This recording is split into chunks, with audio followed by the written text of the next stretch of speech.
Welcome to Survival of the Kindest.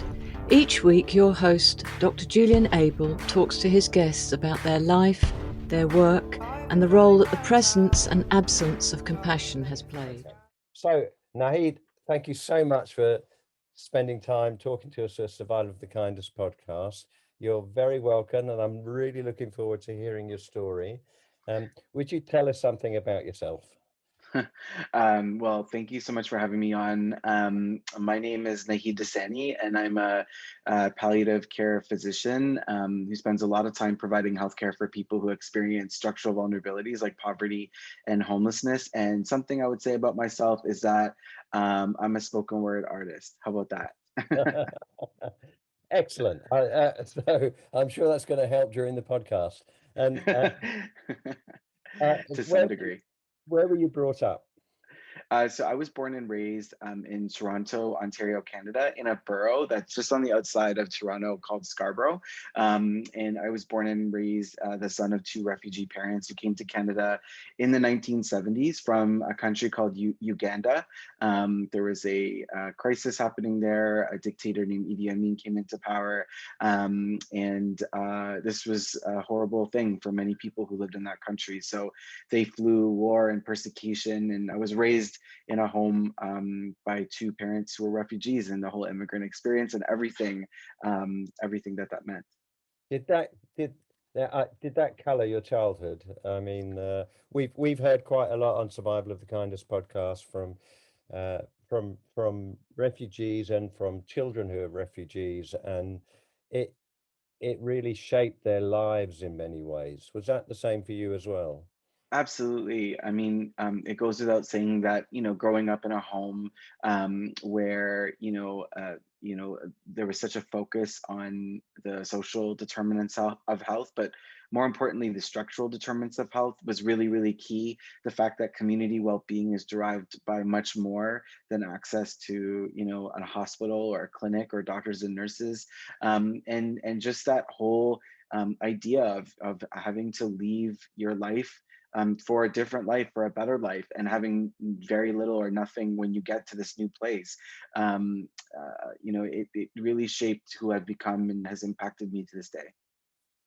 So we'll see how the story unfolds, but what I'm hearing is that you might have a certain sympathy for those who are disadvantaged, and particularly around structural disadvantages because of your own life experience. Yeah, I think very early on, my exposure to education was often conceptualized by my parents and in my upbringing as a way to use those tools and skills as a springboard to help and address structures of power and privilege, and to break down structures of oppression in our communities that affect racialized people, people who live and experience poverty, people who experience homelessness, and so on. And it was just a question of how to do it. So at certain points in my life, really wanted to be a journalist, and I still think that's really, near and dear to my heart. In other parts of my life, it was more, engineering, but I wasn't so good at like the physics and the visual spatial, parts of it. So I ended up in healthcare and medicine, and I guess the rest is history. So did you have brothers and sisters as well? I'm actually an only child. I often wonder what Okay. it would have been like to have Yeah. siblings, but yeah, as an only child, I guess I got all the attention as a result. And you must have done well at school. There were ups and downs. I think it depends on what stage of the journey. I think more than anything, I would spend more time on like advocacy and leadership stuff to the detriment of my studies sometimes. And I often have to be reminded of how important that was to keep it kind of interesting and fascinating. But as you know, in medicine and in many places in the world, grades and academic pursuits are very important, but it's also about that balance of leadership and advocacy as well. Tell us a little bit more about that. What do you mean by advocacy? Yeah, when I was in high school, I was faced with a situation.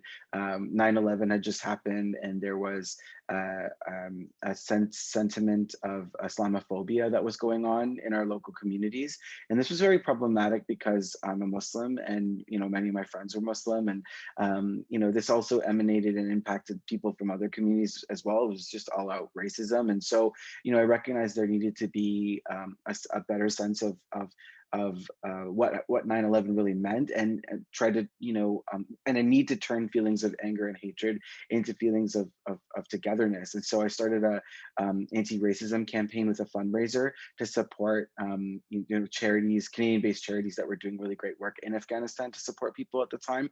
Another project that happened was we had a youth at risk program at the high school I was in, and I started a high school radio station to support youth who were maybe looking for things to do, and needed something to look forward to, and so worked with friends to develop this radio station that kind of still lives on to this day. So those are two small examples. I'm really like looking back and thinking back, but yeah, so those are a couple examples that come to the forefront.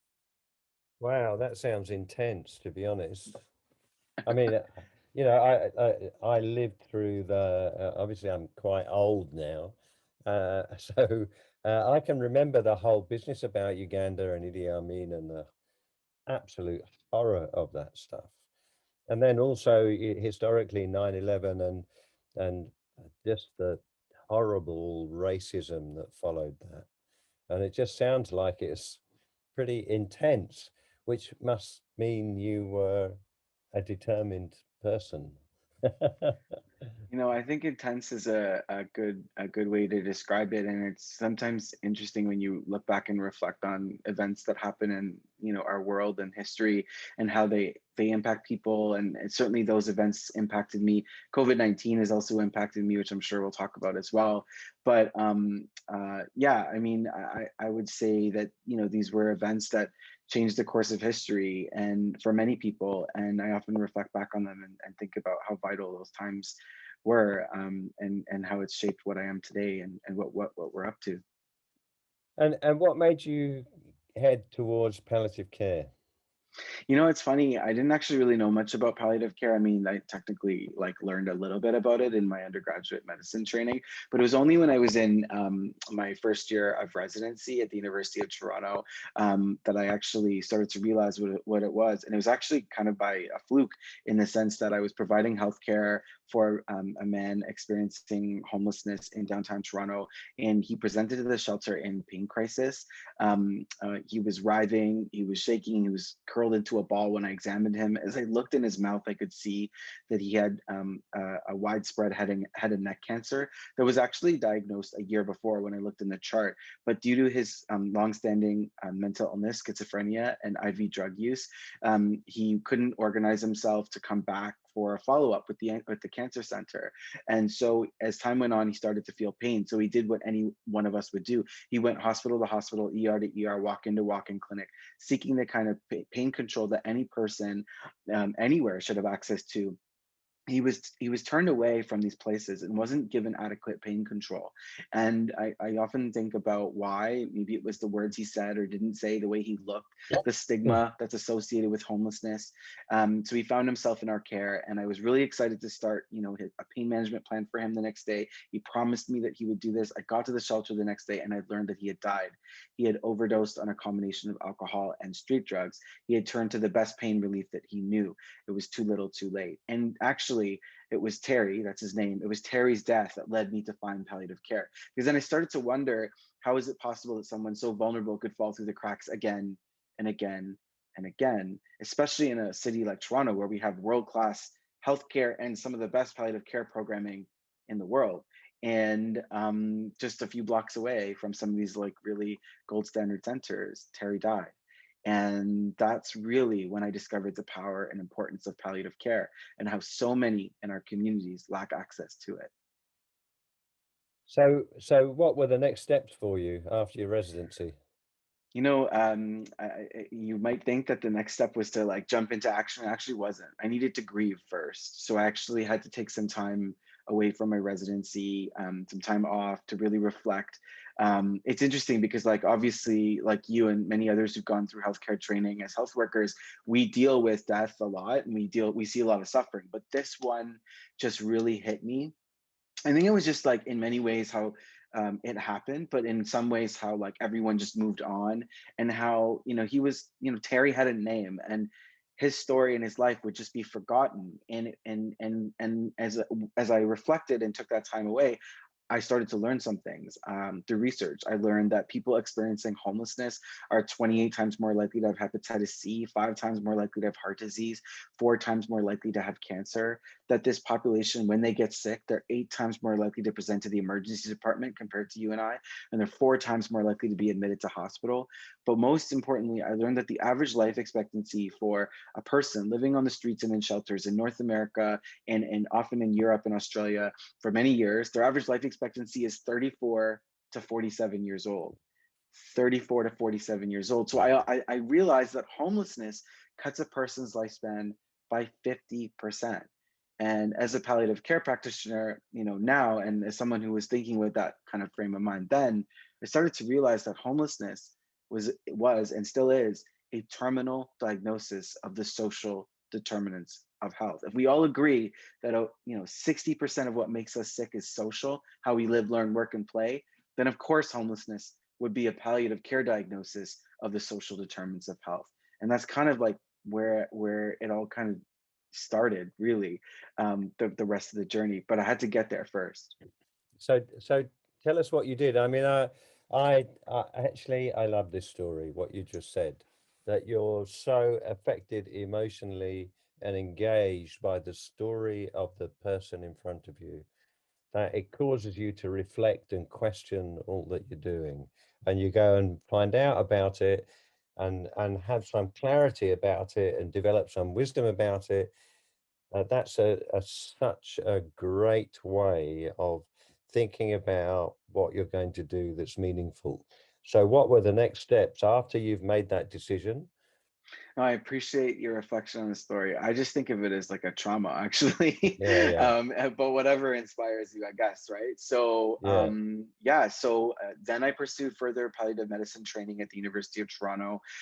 Entered the program and did everything I could during that time to, like a sponge, absorb all that I could learn, to think about ways that we could innovate our healthcare systems to meet the needs of people who experience homelessness and poverty, who are dealing with serious life-limiting disease. And upon graduation, on the day after I graduated, we launched the PEACH program, Palliative Education and Care for the Homeless, based out of the Inner City Health Associates in downtown Toronto, Canada.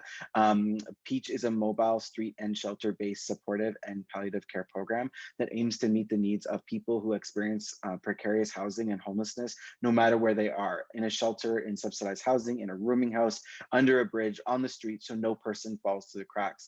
The team, aims to provide medical and pain and symptom management care, but beyond that, aims to provide psychosocial supports, and really aims to problem solve and support people through the social and structural determinants of health, like housing, like income, like food security, like social networks. And it started really basic, out of the back of my Honda Civic, part-time with a nurse named Namerig Ahmed, who is incredible and such a good friend of the program. And as the years kind of went on, it grew to, now to this day, at this point, we care for between 120 and 130 clients on caseload at any given time. We have 5 palliative care physicians on the team, a home care coordinator, a healthcare navigator, a psychiatrist, a nursing care coordinator, and allied health who kind of conduct home palliative care in non-traditional home care settings where people experiencing homelessness live. The program has kind of been replicated in cities across Canada as well: Victoria, Edmonton, Calgary, and in 2018 was named by Health Canada, our national kind of health body, as a best practice in palliative care delivery, particularly around equity. So it's been quite the roller coaster, quite the journey. So there are lots of questions that I've got, and I guess the starting point for me is that we, even as palliative care teams and palliative care physicians, we make the most horrific assumptions about what's meaningful to people. And one of the things that I've seen time and time again to hard to reach communities, which is a loaded phrase in palliative care. Vulnerable is probably better because from palliative care terms, the hard to reach communities are the majority of people who die from non-cancer illnesses. But aside from that, in the vulnerable communities is that we assume that we know what's best for them. And so the care that we deliver is what we think is going to be most helpful. So the very starting point for all of this is, how do you discover about what's helpful for people? How do you know that you're not imposing something that is not meaningful to them? Yeah, I'd love to reflect on your comments about, phrases like hard to reach and vulnerable. I'd even take it one step further that, when we call people vulnerable, there's an implication often that people are kind of like weak, or they're voiceless or powerless, Yes. or they, those kind of Yeah. things. So we actually in this work tend to talk about structural vulnerability, just to really name and label the fact that it's the structural processes that exist around and in society that are leading people to experience situations like homelessness, like a decaying social safety net around social safety, social assistance, housing, medical care, so on and so forth. So I'm really glad we're having these kinds of conversations in palliative care specifically to really name what we're talking about. To answer your other question, I think it's a really valid one, because too often, I think in palliative care and the work we do, we tend to implant or place our judgment of what a good life and even a good death is on people. I've had many cases where health workers I work with are very distressed, and they say, he's going to die in a shelter, and that's a horrible death. And I just say, well, that's what he wants. That's his home. That's where he wants to live, and that's actually why the Peach program was created. That's a good death for him. And so we have to be very conscious of that. What it boils down to is the ability to meet people where they are at. And one of the common themes we see in the people we care for is the experience of trauma. So we talk a lot about trauma informed care. We don't talk a lot about trauma informed care in palliative care, because maybe why we don't. I don't actually know why we don't, but I can tell you why it's important, because those traumas can really come out towards the end of a person's life. If we're really, caring for the whole person, biopsychosocial, that whole kind of conceptual framework, we have to incorporate trauma informed care. It's everything from asking someone how to pronounce their name, their preferred pronoun, bending down at eye level to see them, or even, meeting people where they're at physically, like the way the Peach program does street outreach. That's trauma informed too. And so I think, you get into the details around this, but to answer the question, we aim to meet people where they're at through trauma informed care. So trauma-informed care is yet another theme of the podcast, and in particular, I guess this is a good moment to mention again the Elevate Compassion Summit series, which we're both talking, but also talking is Fritzi Horseman, who does the Compassion Prison Project.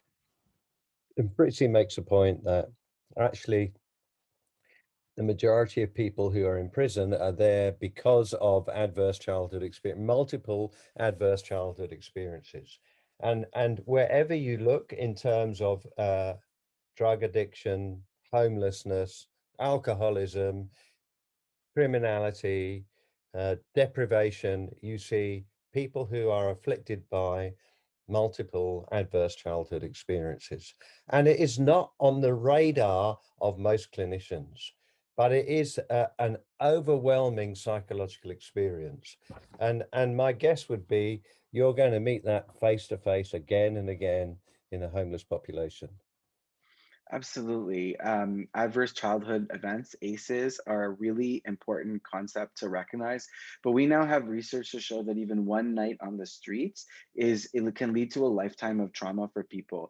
The average rate of trauma in a baseline population is around 76%, but that hovers above 90% for people who experience mental illness, people who experience extreme poverty, and people who use drugs as well. So I can't highlight enough how important trauma-informed care really is, and what really encircles, trauma-informed care is compassion. And that's why your work and the event that you're throwing coming up is so important, because that's really what it's all about. Some other principles to think about is empowerment. People have to feel like they have power, and with that, they have to feel like they have choices.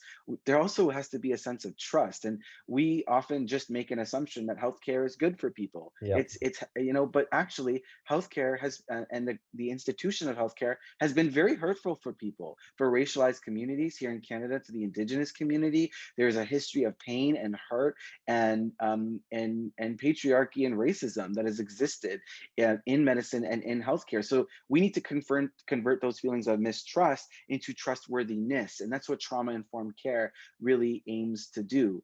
And so it's just such a core part of the work. Like, you can't do this work without talking about it. But I wonder, Julian, like, why isn't all of healthcare just trauma-informed? Like, why do we even have to, label this specific thing? It makes me wonder sometimes.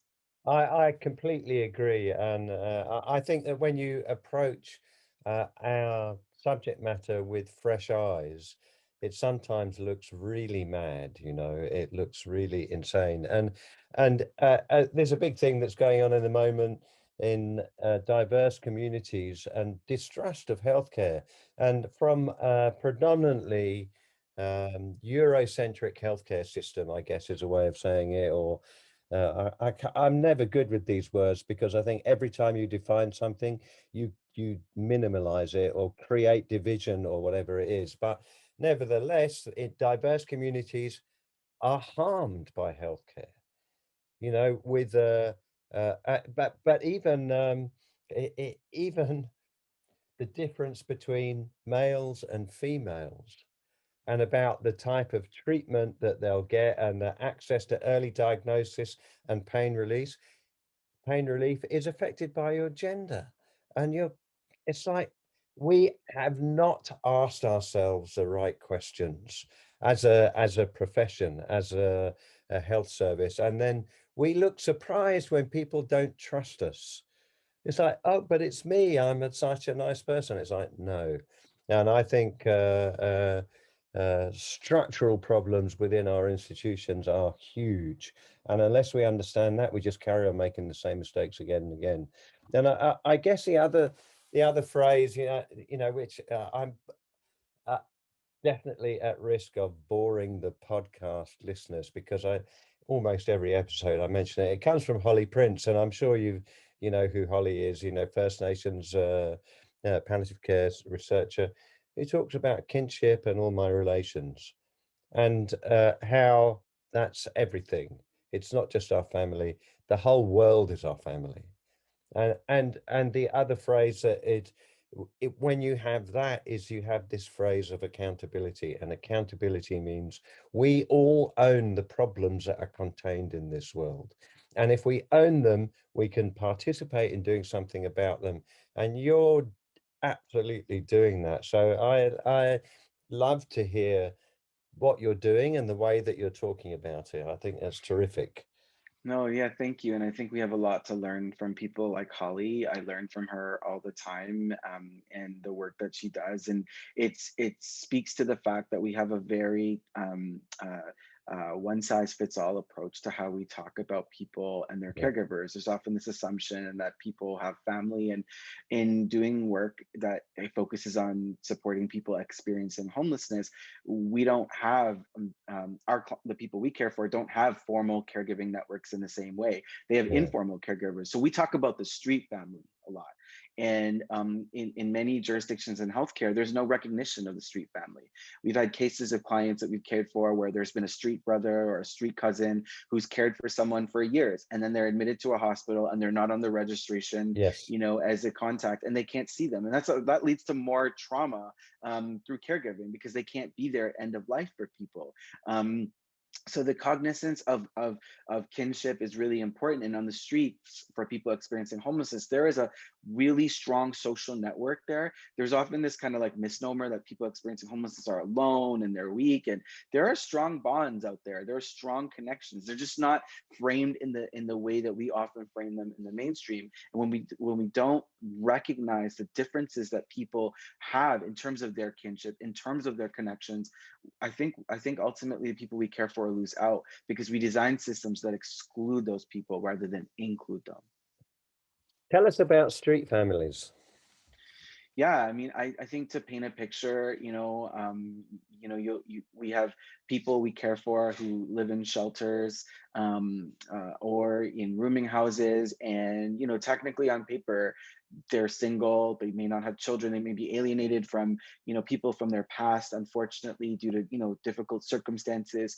But when it comes down to it, and you go and do the visit and you provide a medical intervention, there's a street brother from down the hall who comes through and says, listen, I'm going to provide care and I'm going to help. And this actually has happened many times. I remember a case where we had a client who was living on the streets and finally got housing and really wanted to live and die in this particular housing complex run by a homeless health agency. And what happened was, as a man from down the hall, his street brother wanted to be his caregiver. He had, stage 4 lung cancer, and he was deteriorating, and his functional status started to decline. It got to a point where even with home care, the Peach program, and the shelter provider doing all they could, we couldn't support the care there 24/7. So this gentleman stepped in and provided care. He got his meds. He took him to the bathroom. He bathed him. He dressed him. Every pill was always accounted for. He called us when things went wrong. He probably called us too much, but that's okay. But at the end of the day, when he died, he came up to us at the memorial for this gentleman and said, "Thank you so much for giving me a sense of the opportunity to care for Dan." Dan was his name, and it gave me a sense of self-worth I haven't felt in years. Okay. And I sometimes think about the power that when we support people with lived experiences of homelessness in caregiving, like think about how much your cup gets full, providing palliative care, or, doing the work you do now, Julian. Think about how much this does for someone who's experienced trauma and lives on the streets. There is power in the ability to be a caregiver. We need to give people the opportunity to do that. There's a great movement that I've come across called Camarados. And Camarados is just about, they're like ways of living a good life, and how to be friendly to the people around you. And one of the things that they say is that if you think somebody has got a problem, ask them for some advice about your life, because you make them feel needed. And you're talking exactly about that. It's absolutely right. And I recall another story. We're going to swap stories. That's fine. I don't mind that. I gave a conference. I gave a talk at a conference. I was talking about the importance of social connectedness and the people around us, and the way I phrase it is the people we know and love in the places we know and love. And it's not judgmental. Just that you just are finding out about that, because that's the stuff of life. And I was talking to this. I gave this talk, and this old guy came up to me afterwards and said, "Oh yeah, I was a pathologist. I now live in Israel, and when I die, I just want to be in a nursing home. I don't want to trouble my family." And I said, "Why would you want to deny your children who love you the opportunity of looking after you when you're dying?" And it's like that. It is exactly like that. And it's a consequence. It's a kind of structural vulnerability. It's a way of saying that we make assumptions because we assume power and we assume authority, and actually it is easy for us to do harm in those circumstances. Yeah, yeah, perfect. So the next question I have is that one of the great problems about treating people with homelessness is about what are the intersections between formal services and people who are homeless, because We might walk down the street and see somebody living in a cardboard box or a sleeping bag or whatever, and that's the closest we'll get to homelessness. And if we're dependent on solely on the points of intersection, then we're going to miss some other people out as well. So how do you structure in the contact with homeless people in an effort to stop people missing out? I think that's a really important concept because a lot of people see people who experience homelessness and feel kind of like they want to do more and want to be able to help. It's important to recognize that in most cities across, Canada, and this is reflected in Europe and Australia and across North America, that for every one person you see on the streets who may be panhandling or living in a shelter, there are 23 others we don't see with the naked eye who experience precarious or vulnerable housing. People who are vulnerably housed spend more than half of their income on rent after social assistance, live in poor conditions, or have transient homelessness. So it's really the tip of the iceberg when we're talking about people that we see with the naked eye. So there's so many more people who suffer from the ailment of a lack of housing. And so contacts are really important in how we interface with this population. I'm very privileged to work at an organization called the Inner City Health Associates in downtown Toronto, icha-toronto.ca. We're a network of over now 100 physicians and 50 nurses providing healthcare for people experiencing homelessness in different streams: primary care, mental health, palliative care, and COVID-19 care now. Through these networks, we're kind of based at different shelters, respites, and drop-ins across the city of Toronto. And so there's a network of health professionals that is connected with a network of social care professionals who work in public shelters, housing providers, not-for-profits, and even other private not-for-profit providers as well who support people. So there's a sector behind this. And really what we've been trying to derive through the PEACH program is a connection to all these pieces. And what we've been deriving is a population-based, compassionate approach to palliative care. One of the things we're really proud of through the PEACH program is that actually over half of our referrals come from non-healthcare workers. They come from case managers, social workers, social care workers, outreach workers who have learned about the indicators of decline. They've learned when a palliative approach to care may be helpful. They've learned my client, went to the hospital 3 times this month and had 4 falls. Maybe we should get the PEACH program to review it. And you know what? Over 99% of these referrals are very, very appropriate. And even if it's something that, fell into a different category, we still help them out. It's all part of a network. And so it just speaks to the needs to like really expand access to palliative care and not make it like a doctor to doctor referral, because we know that the medical community, they're getting better at this, is often late in identifying someone for their palliative care needs because they're often busy doing other things. So I just wanted to go into that specific example to say that's the kind of way we've approached palliative care within this compassionate, albeit distributed, community at a population level. We found great success. We've realized that's really important. So I think that sounds terrific, because what you're doing is you're educating professional teams about how to react when they come across these circumstances. So how do you go about doing that? That's not an easy thing to do. Yeah, that's the money question right there. It takes time for sure. So this is, we're 6, plus years into this journey, doing this kind of work. We literally are called the Palliative Education and Care for the Homeless Team.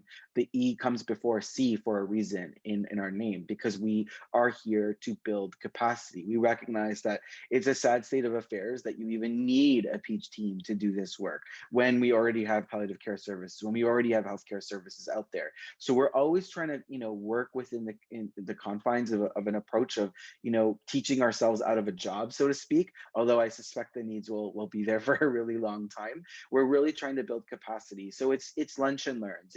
It's providing sessions. It's taking on cases in new sites and going through the ups and downs of those cases, and then having everyone see the benefits of what palliative care can be. We've had cases where, the shelter has said, no way, we're not letting someone die here, but the client really wants to go through their palliative care journey there because it's home. We come in, we support both, the client and the staff through all the ups and downs, the medications, the medical issues, the pain and symptom management, the psychological issues, and then even when the person dies, the grief that comes afterwards, because we hold these interventions called grief circles, which I'd love to talk to you about as well, and the ongoing support of that. What we find is once there's one case and one scenario where an institution or a respite shelter, a drop-in, sees the benefits of this, they're like, yeah, we want to do this again. This is very powerful. And actually, this can help us heal.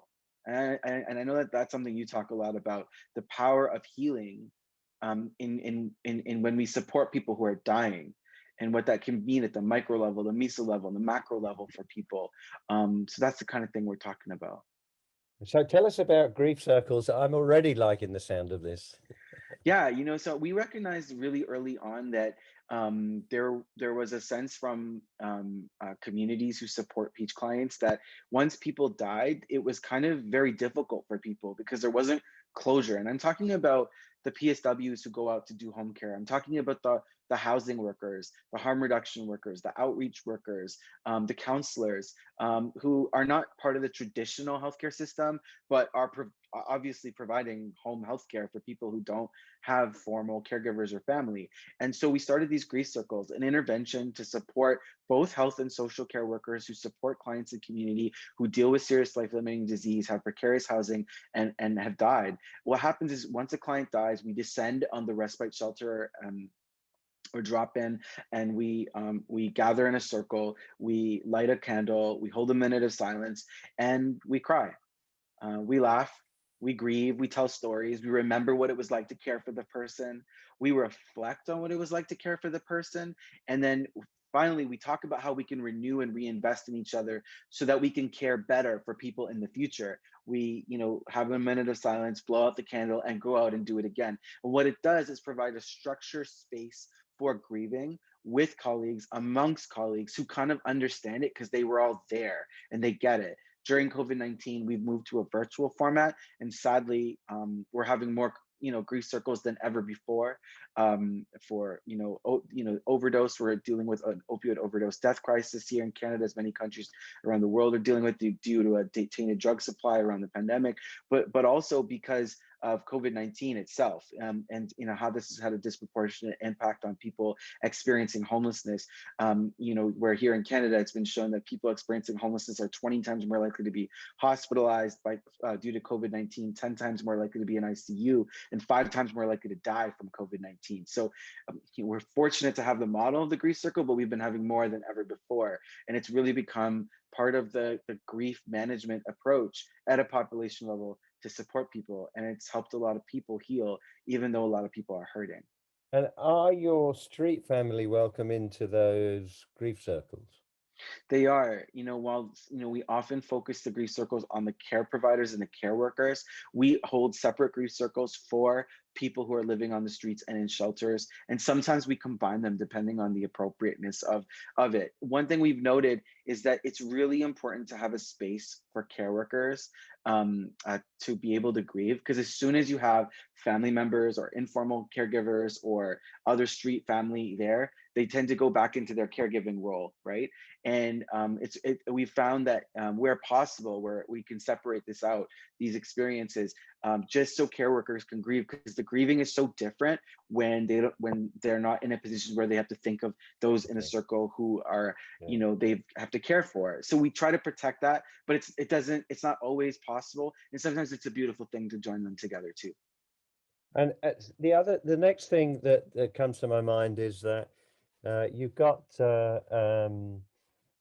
somebody who's been street family and has looked after the person that they've had strong relationship with in whatever way, and they've been through the process and they found meaning and value, and that those that you've connected with those people, that they are suddenly, so this comes back to another favorite topic of mine, which are treasure maps.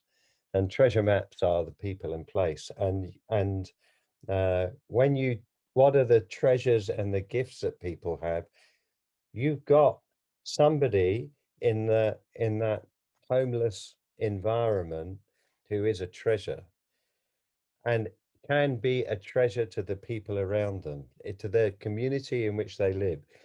Do you continue the relationship and help to nourish and support those people? I think this is a really important point because I cannot tell you the impact that grief has on people. I know you talk a lot about grief in on this podcast, and we talk a lot about grief in palliative care. But I feel like grief has a unique place in conversations when talking about people who experience homelessness. In fact, just to paint a vignette, I work in a setting where there's a managed alcohol program to support people with serious alcohol use disorder, and we've seen anecdotally when there's a death, that actually there's a ripple effect on people, and use of alcohol in the managed alcohol program goes up dramatically when people are grieving. It's hard to quantify these things, and it's just one way we've quantified that in the past. So and we've also seen street family who've been so dedicated, so with it, so they're taking their meds, they're going for dealing with their treatment, whatever that may mean around people who use drugs, and then the person they love dies, and it just all falls apart and unravels. And so that's why this question is so important. And I would like to say that we've built a really robust network to support people after. And unfortunately, I want to reframe the conversation. We work in a space where people experience extreme poverty, and I want to say that the programs we work in, while we're lucky to work in them, they're not robustly supported and funded to be able to support people who have been caregivers for a long periods of time. We keep in touch with many of the caregivers. We're always there to support. We do bereavement counseling on an as needed basis, but I often wonder if we could be doing more to create a caregiver community that works with us. In some cases, with grant money, we've been able to hire previous caregivers who ended up working on the Peach team as a person who with lived experience as a peer worker, and that's the name of the kind of title. And that's been a beautiful thing, but that we're working grant to grant. So it's one thing to work with people who experience extreme poverty, but it's then also it was something to consider. We don't have the kind of funding and resources like a hospital would. We are working in the gaps. So that means you can imagine what the funding is. It's often time limited and not wholesome in that way. How are you funded? Yeah, again, very privileged to be able to be at an organization that has a direct um, connection with our provincial government in Ontario. The Inner City Health Associates has funding to support healthcare along these different domains that I've talked about, but it's really only for physician care. And that's unfortunately something we see in a lot of universal healthcare systems that say they're supporting structurally vulnerable people, but then funding ends up coming down in silos. And it's really only funding physicians. And what we've had to do to make that work is build relationships and connections with other organizations. And one of the organizations we built a relationship with to make this work is our home and community care program. And so the home and community care program funds the home and community care team members, and the Inner City Health Associates funds the Peach program. And so the other thing to note is that's just how it works in Toronto. I'm sure in cities across the UK and towns, it would look totally different. Colleagues in Canada who've developed programs like this have each one of them had to tailor and be creative and innovative with funding in ways that are all different than how we did it in Toronto. So that makes it really hard to scale up programs like this. It makes it really hard to do research because you're often dealing with apples and oranges. It's not exactly the same kind of context, and harder to standardize, which means it's harder to standardize the quality of care across the board. I wish it wasn't this way, but you always have to follow the money. It's a great question for that reason, because that really tells you which silo you're in, or is it integrated? And I think funding is really siloed, unfortunately. Yeah, no, I think that's definitely true. Okay, so now I'm going to take a slightly different tack. Let's say that you find me on the street somewhere, that I'm sleeping in a sleeping bag on a bit of cardboard, and I'm pretty unwashed and unkempt, and I might have drug and alcohol problems, and I'm pretty sick generally, never mind the specific illness of a disease. Uh, and uh, and what might the conversation go like? That first contact, what happens? Yeah, this is a really great point. When we receive a referral are asked to see someone via the Peach program, there's a lot of thought about how we approach that person. It's not a random fluke coincidence, and it depends on the case. In some cases, we know that people are actually expecting us, and it's a very simple conversation. Hey, we're the Peach team. It's really great to meet you. In other cases, it's a scenario where the person has a particular need, like they need a form filled out for their housing, or they need a renewal of a particular medication that may not have anything to do with palliative care, or they're really just want to be heard, like they've had a really rough a few weeks, and they've been going to the hospital a lot, and they just want somewhere to vent, and it's really focused on listening. In other cases, it's that people really love certain things. Like there's a person I'm caring for right now, living in a shelter, who really loves McDonald's, and the way to her heart is an egg McMuffin and a coffee, and we bring that to her. That's like the price of admission to her heart. And every visit, that's how we start. I mean, we've done it all: chocolates, coffees, things like that, whatever it might be, any treats that really, brownies, whatever it is, right? And so I think the bottom line is, no matter what the approach is, it's meeting people where they're at. Again, I know I keep repeating that, but I can't say how much we kind of don't do that in healthcare, as weird as it sounds. And so the other thing to reflect on is people often think, like, do you get shooed away? Do people tell you to go away? It's actually not that. Once we meet people where they're at, we connect with them. Over a few minutes, people are like, hey, you're nice, and you came out of the hospital to come see me, out of the clinic, and you're a nurse, you're a doctor, you're whatever your profession is, and you're spending more than like 20 minutes with me. What's the catch? Go away. I don't believe you, kind of thing. That happens. Yeah, And so we listen, we go away, but we try to come back, and then yeah. over time they start to see, like, we're not just all talk, like we're walking the walk too. And it just breaks my heart, because it makes you think how little faith that the people we care for, have in the healthcare system. Yeah. Their hearts have been broken so many times Yeah. by healthcare, by government, by institutions, that they don't even trust when a team like us comes around to just be with them and care for them for an extended amount of time. How wild is that? And what kinds of so now I'm there, and you've listened to me, and I've told you about my addiction problems, and I might well have mentioned the really horrible home circumstances I grew up in, and the tough life that I've had from being on the street. What kind of things might you do for me that will be meaningful to me?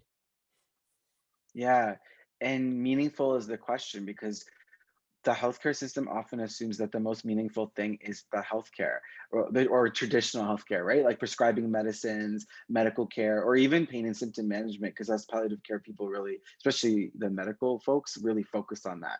And that's not always the point, actually. And if you focus on that, you'll totally miss the boat. Like that's nothing different. So I have to say that the Peach program often focuses on meeting people where they're at, addressing the trauma, and providing supports around need, which are often based on the social and structural determinants of health. It's getting people income, so applying for supplements, grants, subsidies, social assistance, welfare programs, whatever that might be, and doing the paperwork to get them there. Because invariably, everybody we meet is totally allowed to apply and should be getting this money, but it's just no one's kind of worked with them and supported them and given them that leg up they need to be able to get the paperwork in. So we do that.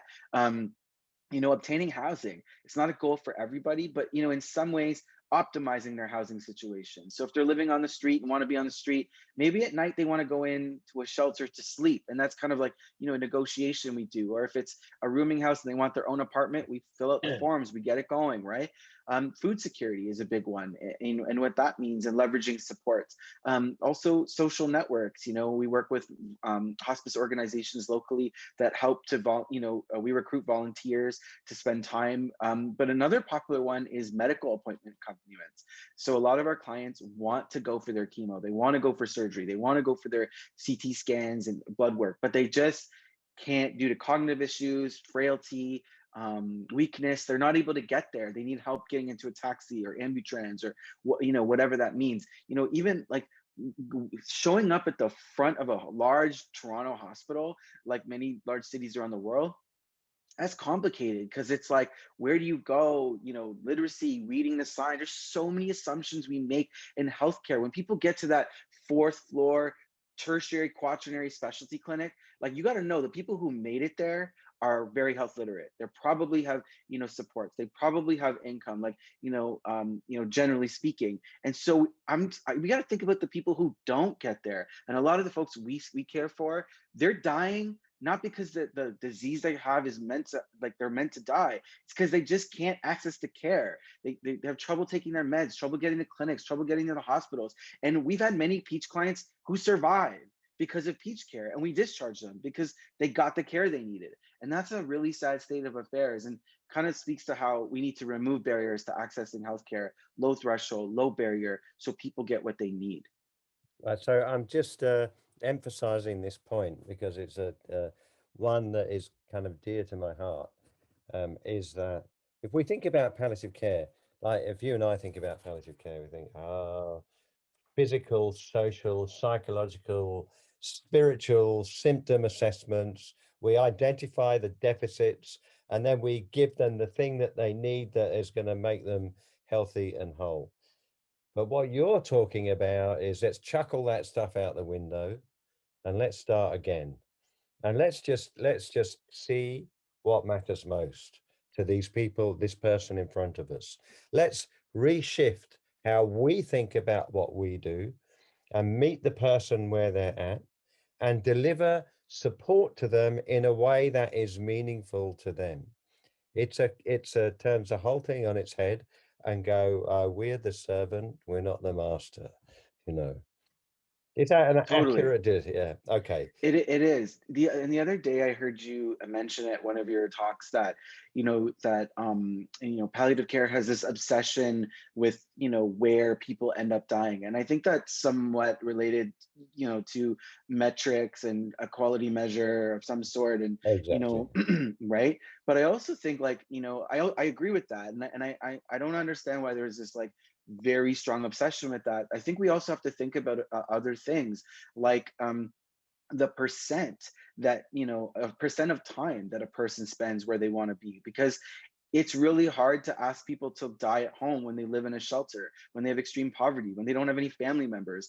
But if there's an intervention like the Peach program that can support someone 99% of their journey for 2 years to stay at home, and on the last 2 days of their life they go to the ER, that shouldn't be a mark against them. But like, even zooming out from that, I think this speaks to the fact that palliative care needs to kind of zoom out, and it's time that we start engaging with the kind of topics in our communities that people care about, like compassionate communities. But also, there's a lot of discourse happening about like how to support people who use drugs, harm reduction, and what is palliative care's role in that? Because a lot of people are experiencing morbidity and mortality in the community of people who use drugs. How are we supporting people who experience mental illness? How are we involved in ending homelessness in Canada? Like, there's an aging public out there who is experiencing a weakening social safety net and ending up on the streets and in shelters. How are we addressing that? I think we need to like really zoom out and get away from palliative care exists. We did it. We're there. Now, how are we going to be relevant to the hearts and minds of people? Brilliant. That's a great description. And I'm just going to just mention a point that you mentioned, that you spoke about, because you talked about harm reduction. And it's a phrase that health clinicians may not be familiar with, as well as the public. But essentially, the principles of public health palliative care founded on what's new public health, and those principles are prevention, harm reduction, early intervention, and that in the context of harm reduction, that was something that's really been developed in the field of addiction, because this is about accepting that there are some people who are just not interested in giving up, don't want to give up, and yet things can be done to somehow modify the severity of their experiences. And that was my next question for you, about for those people who are not interested in stopping their addiction but want to continue with it because it's a source of refuge from familiarity for them or for whatever reason. How do you not alienate those people with the assumptions, oh, you're a bad person because you never give up? I think you've answered it from harm reduction, but it's worth exploring a bit more. Sure, no problem. It's about, again, meeting people where they're at. And we've seen evidence and research to show that abstinence-based approaches for people who use drugs just don't work. We've tried it. People have used, drugs since the dawn of time, and they will continue to use them.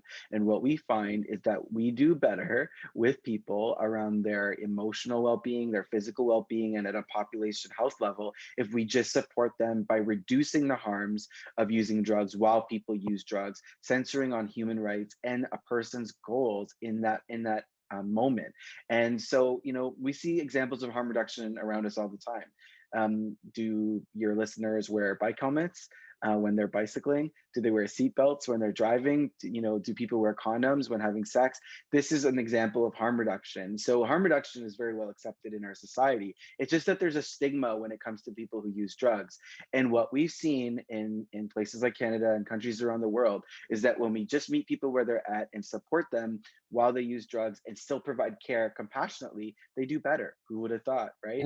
And so examples of this include in supervised consumption sites. So if you're ever interested, INSITE, the Insight Project in Vancouver, world renowned for being one of the world's first supervised injection sites where people can come inject drugs with supervision. And that project showed that people did better. There were less ER visits and hospitalizations, less communicable disease, less police calls, less vandalism, that kind of thing. We now have overdose prevention sites and those kinds of sites across Canada. They're still in evolution and there needs to be a lot of advocacy around that. There's examples of alcohol harm reduction, like the managed alcohol program that I talked to you about, clean needle exchange programs. We see, opioid, substance use disorder. I know a lot of people know about methadone, but Suboxone is also something that's talked about. And in palliative care, there's not been a lot of uptake by our medical practitioners mostly to support harm reduction. And I firmly believe that this is due to stigma around people who use drugs. I also think it's because the drugs we use in palliative care are often the drugs that people use on the streets. And there's fear of repercussions, there's fear of damage and harm. But you know what the result is? That most people around the world who use drugs because of this don't have access to gold standard palliative care. And that's sad. That's really, really sad. We need to do better. So this is a great conversation. And Alan Kelly here and I are editing the first Oxford textbook, Public Health Palliative Care. And specifically to address these issues, that we have a chapter on the new public health, the historical innovations that have happened, which talk about how embedded prevention, harm reduction, early intervention are in practically every disease that we would care to look at. These are our public health priorities, and specifically, we have individual chapters on those three topics. So Awesome. this is absolutely embedded into the approach, and I hope that we have a wide variety of listeners, but the professional ones, I hope their ears are flapping, because what you're talking about is these principles are actually applicable to palliative care in general. They're not just to the homeless.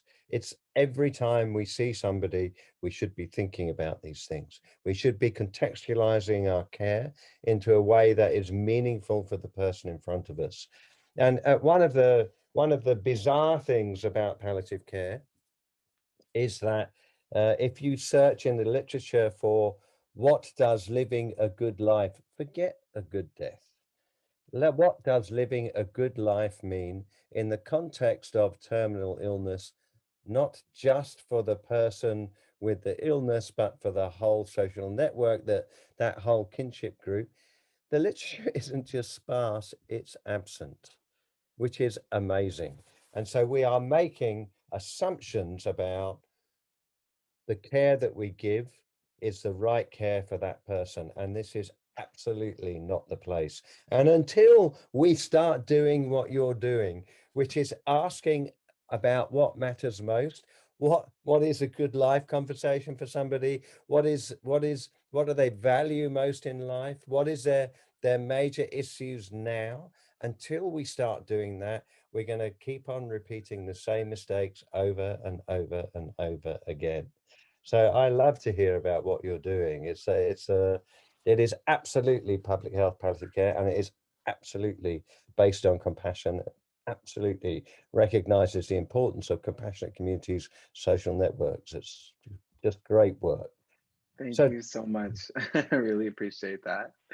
the next thing is that I am sure that you have loads of resources which are available to a wide variety of people, and I am also sure that the palliative care people who are listening to this podcast are going to want to find out more. So where do they go? For sure. You can always keep up with what we're up to on my social media, on Twitter at Naheed, Naheedd, and on Instagram at Naheed, Naheedd. But also on our website at the Inner City Health Associates, www.icha-toronto.ca. We recently have published some articles and research that I can leave with Julian as well, hopefully for some show notes. And really look forward to connecting to a worldwide community that I know is really interested in this work. This is truly a global health issue, and one that we all need to really invest in worldwide, so that no person falls through the cracks. If palliative care is truly a human right, we will do this. We will work hard at this and make it happen.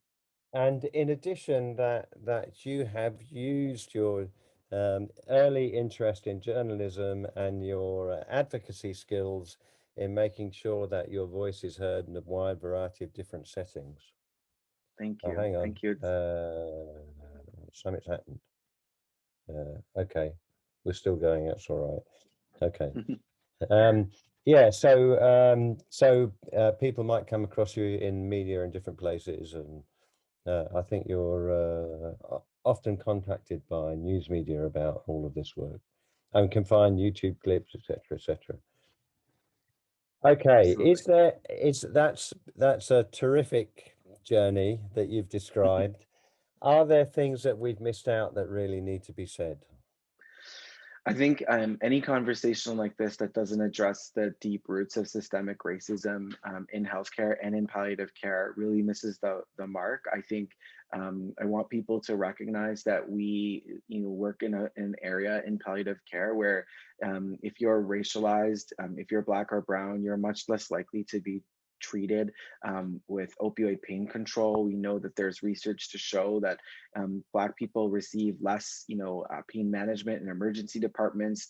There's research to show that ethnic minorities with gynecological cancers are 3 times less likely to be treated for pain control when dealing with a metastatic cancer. And so the evidence is there. I don't know that the discourse is there though. And we need to really rethink our approaches and really rethink what anti-racist palliative care can look like. But maybe that's some content for a future episode. Oh, I look forward to that. And Alan Kelleher and I and a couple of our friends have written a paper called Palliative Care Access, which is under review at the moment. And that we talk deliberately about diversity, and we talk deliberately about the structural racism that's present in palliative care. And it's hard for people to accept, but until you can accept it, you do nothing about it. You become part of the problem. And even if you look at the color of the faces of the people who provide palliative care, that's incredibly revealing, And Alan tells a great story of visiting a hospice that was embedded in a Vietnamese community uh, um, in Australia. And they were complaining that the Vietnamese community never accessed their services. And his comment was, have you looked at yourself? It's so revealing. These are hard, deep-rooted problems that we have to address. And I think we'll be returning to them again and again on the podcast because I think they are not sufficiently spoken about. And we've had some fantastic examples, not the least of which Diane Roberts from Canada, who does legacy projects about exploring people's past, and Meena and Dipanka, who run the Pangaea World Theatre just down the road from where George Floyd was killed. And these are hard issues for us to face. And guess what? It's compassion that lies at the heart of this all, about how we're going to get out of it. Are It there other totally is. things that you would like to mention? No, I think I'm good, Julian. I just want to thank you so much for all the work that you do and the leadership you show locally, clearly, but also around the world for people like me, just to really pave the way of what this work needs to look like and how we need to expand our thinking and all the learning and unlearning we really need to do to get there. So thank you for all your contributions and for this conversation. Well, I'm in awe of what you've done because it's amazing, and it's a model that should be replicated the world over. So I'm just a messenger. You're the person who's really doing the work. So I Thank have you. three questions that I ask all my guests, and unlike other guests, you've not had warning of these questions. But you know, you're on the other side of it is that you're media savvy, and so you're used to being asked the unexpected. Uh, Sure. uh, so I'm just going to get the questions up, and then we'll fire away.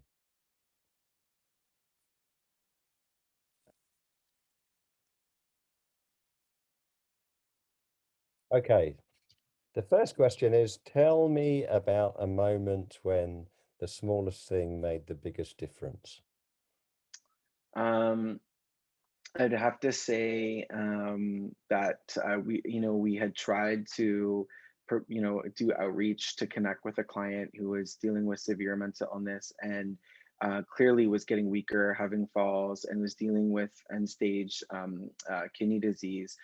He had stopped his hemodialysis, but due to his progressive mental illness, just wasn't able to fully show capacity or recognize the importance of the home and community kind of palliative care that we provide through the Peach program, but recognized that. So we tried. We'd go out and reach, go out outreach, and he'd tell us to go away. It was very difficult.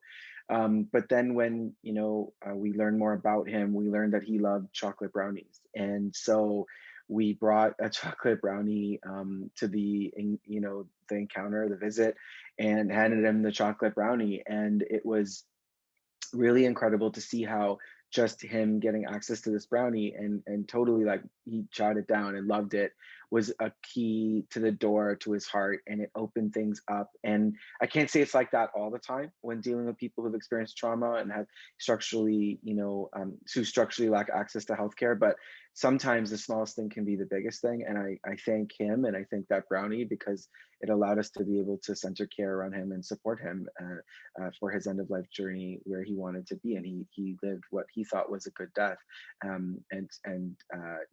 Yeah, that was that's something I'm thinking about. That's a terrific story, the chocolate brownie story. I Yeah. think there's a blog to be had about that. We got one of the previous stories is James and the lemon drizzle cake that Angela Bell told us about, and how the Neat. lemon drizzle cake opened up a world of community. So yeah, Sure. perfect. The second question is, what is your favorite public moment of compassion?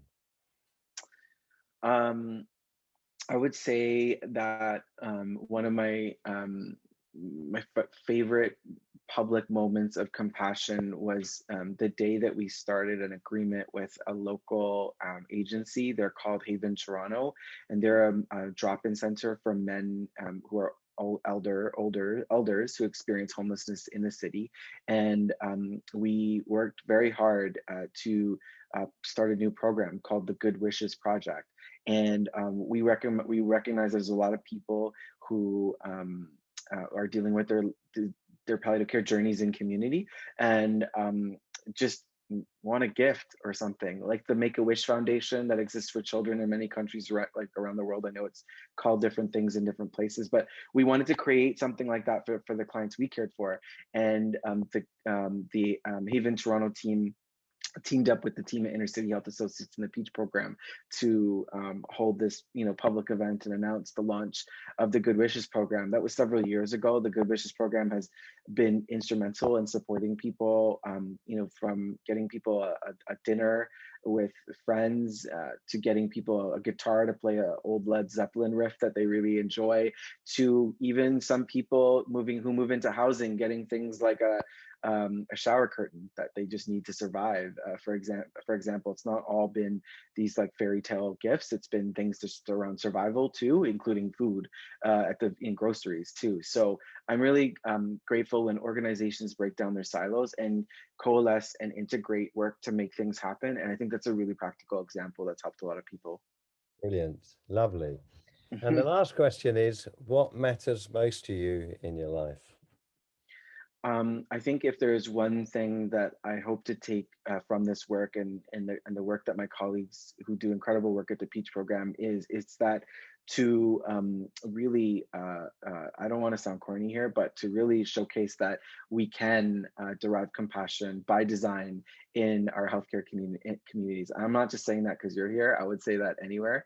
And I know that vibes with you. So I'm happy about that. It's one of the reasons I'm glad we had this conversation, because I think sometimes in healthcare, sometimes in our communities, we can very quickly forget what compassion looks like in a world where we're focused on bureaucracies and administration and funding streams and rules, right? That it's not a wild thought to go above and beyond for people, and that by design, in healthcare, in social care, in communities, we can design our world, our institutions, our programs, and design, the way that we operate in a way that meets people where they're at, to derive compassion consistently. And so there's a lot of advocacy, there's a lot of anger in the work I do, for sure, fighting for the people I care for. But what underlies all that is the compassion and rethinking and redesigning and transforming how we think about society,